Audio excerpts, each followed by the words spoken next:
Hey everyone, Lindsay Davis here with Spartan Invest. And in the spirit of Christmas and casual day, we have got a new addition to Sips with Spartan, and it's Kids with Spartan, tips to teach your kids financial independence. So while researching our actual next month's topic about generational investing, we stumbled across some research that stated that kids form their spending habits kids form their spending habits by the time they turn 9. We were floored because this little girl right here is 5. So we only got 4 more years to teach her spending habits. So we just decided to dig a lot more into that. And what we discovered was a lot of information about the early education system and how it's set up. And it's actually originated in Prussia. Little fun fact. And the word kindergarten is German for garden of children. But the entire system was set up to produce good employees and good soldiers. So thinking about that, it's like, well, that's the system that we still use today. And I know a lot of studies have been released on this. Robert Kiyosaki will talk a lot more about his book, Rich Kid, Smart Kid. Dive into what the school system doesn't necessarily touch on, especially in early education, but is so vital to financial success in adulthood. So we're going to touch on that in a little bit, but we do have some test subjects for fun. We're going to ask my 14, 7, and this one right here some questions about money and just kind of test their financial intelligence.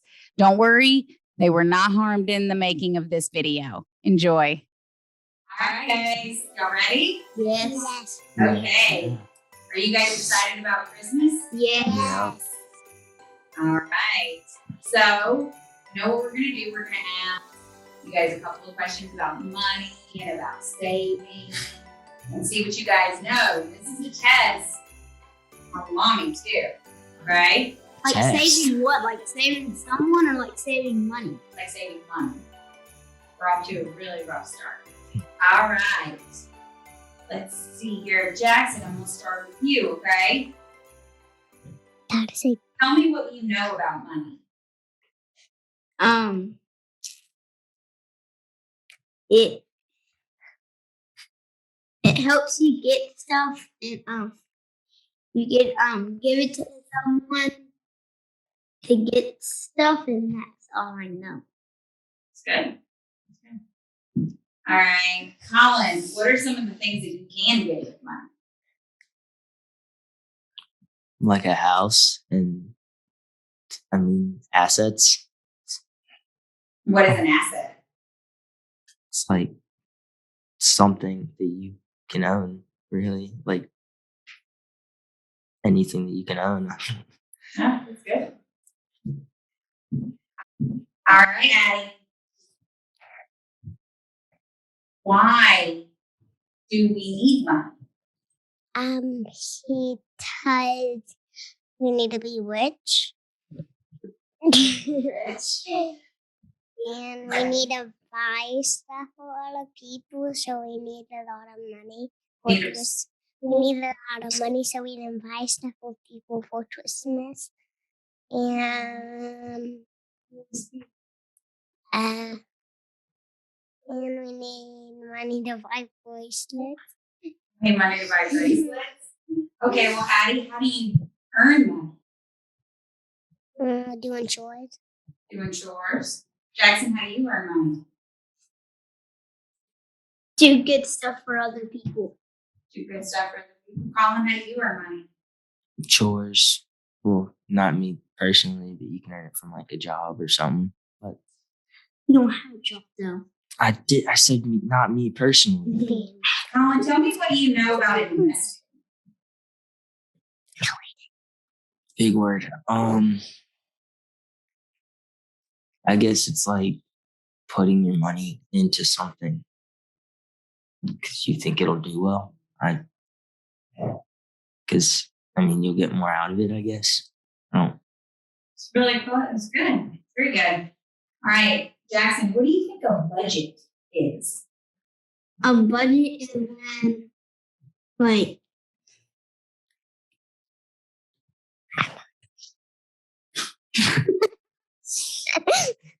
Madam said, A I'm budget hungry. is you like probably you make houses for other people. I don't even know what it is. You can only spend a certain amount of money or like have This amount of Yeah. money. basically you can only spend a certain amount of money. No, that's good. Hey, what do you think I do at work? Oh, Mediums. Mediums, teams. Videos. videos. You build houses. Very good. I build houses. what do I do at work all day? What does Like Spartan do? Oh, they build houses, don't they? No, wait. There's a lot of companies. Which one? Spartan. I They build houses for other people. I don't know which one builds houses and which one like sells them, like buys them from other people and sells them. So I don't No, know. that's right. Spartan. That's Spartan? Mm-hmm. Then that. Colin, let's talk about Monopoly. Like Have you the ever game? played? Yeah, the game. Have you ever played? Yes, man. Okay, how do you win? The person that has the most money or the most properties at the end wins. How Right. do you You add it all up together. okay? How do you win though? Like I know you have to have the most money, but how do you get the most money in the game of Monopoly? Chance. Chance?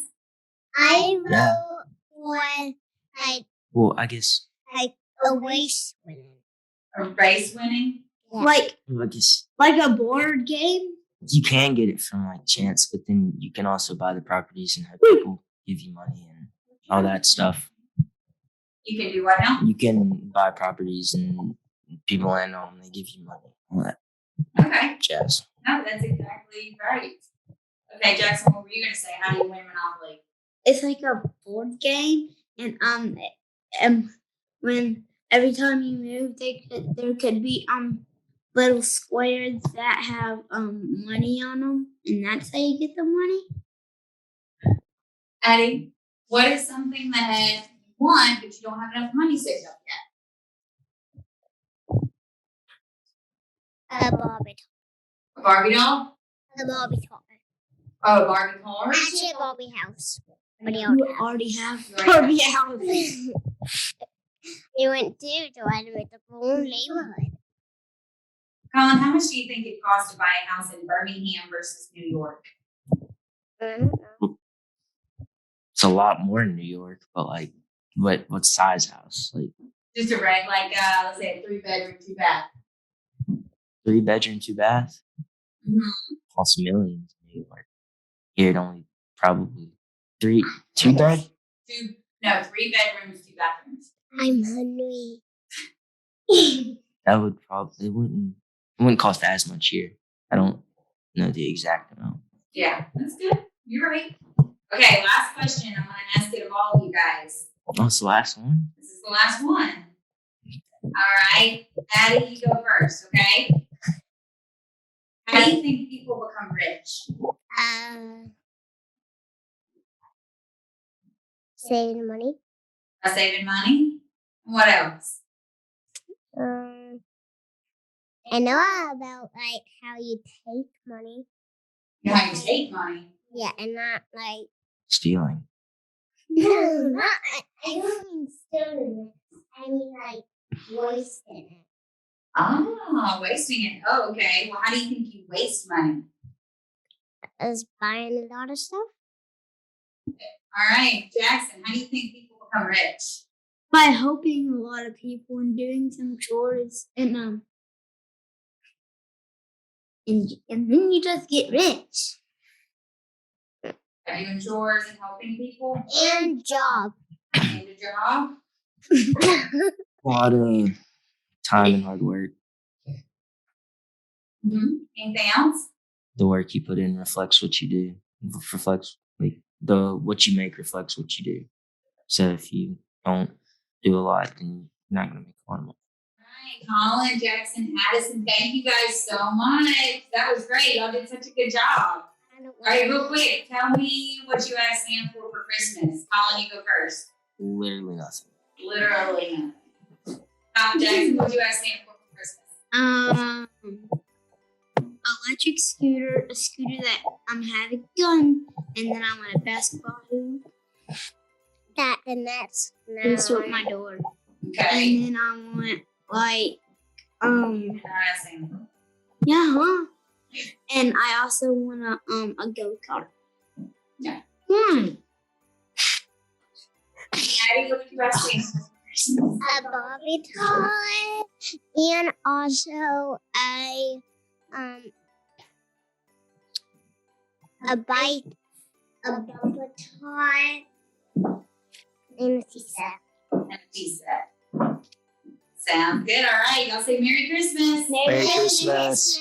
All right. Well, I hope you guys enjoyed that. We got a little bit of work to do, but good thing that they're cute and I'm not biased at all. So in doing all of this research and reading Robert Kiyosaki's book, we put together 4 tips for parents to help teach their kids about money and help to improve their financial intelligence. The first tip would be to focus on perspective. And the reason is that instead of focusing on you can't afford that and you need to save, et cetera, just change the narrative ever so slightly to how do I afford that? Just like when Addison, she needs to buy something, you need to buy like a Barbie car or something like that. Instead of saying, oh, well, you can't afford that. You only have $5. It costs 10. Just change. It's like, how can you afford that? And this just allows them to start thinking about income and money just in a different light. Like, okay, well, how would I earn enough money to buy whatever it is that I want? So that's tip 1. All right, our second tip, and my personal favorite, is finding your child's genius. So as we already discussed, that the early education system is very old and it does not necessarily play to every single child's strengths in the form of learning.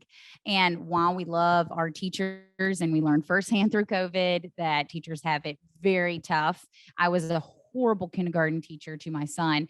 However, every person, every child learns and obtains information differently. A lot of kids are active learners, and where they have to do the activity, they have to be hands-on in order to retain that information. Other children learn best through visual or audio presentations. Every child is different and learns differently. So focusing on teaching about finances and about money, and the way that your child best learns, is really going to help them throughout their life. Our third tip is go ahead and introduce alternative ways to earn money at a young age. Robert Kiyosaki, in his Rich Kid, Smart Kid, did a really great job of articulating exactly what his rich dad did at the age of 9 and introducing them to assets and teaching him the difference between the assets and liabilities and how his rental properties and all of his businesses paid him. And he was floored by that because he had always been taught that you go to school, you get a good job, and that's how you earn a living. But introducing just the alternative ways to earn income at a young age just teaches your child that, hey, that's not my only path, right? And the only reason to go to school is not just to get a good job. There are many other advantages to getting a good education, and getting a job is not the end all be all. And plus, it also brings a negative connotation in that if your child does not perform or do well in your traditional educational system, that they're not going to be successful later in life, that they're not going to be able to go to college or get a good job or own a business one day. It sets that negative perspective as well. So go ahead and just start introducing alternative ways as soon as possible. All right. And tip number 4, our final tip for today, is focus on debt. Focus on teaching your kids about debt, good debt versus bad debt, as soon as possible. Focus on student loans, credit card debt, and how those can have negative effects on your long-term wealth. Focus on the good debt and, hey, purchasing rental properties, et cetera. That does seem a bit extreme when you're talking about teaching a 5-year-old who is playing with an elf hat. However, using little examples, using cash instead of those credit cards will help teach your child the difference between your good debt and bad debt. All right, guys, that's all we've got for today. Thank you so much for tuning in. We wish you guys a Merry Christmas, Happy Holidays, Happy New Year. Thank you for tuning in from Spartan Invest. All right, Addie, say bye.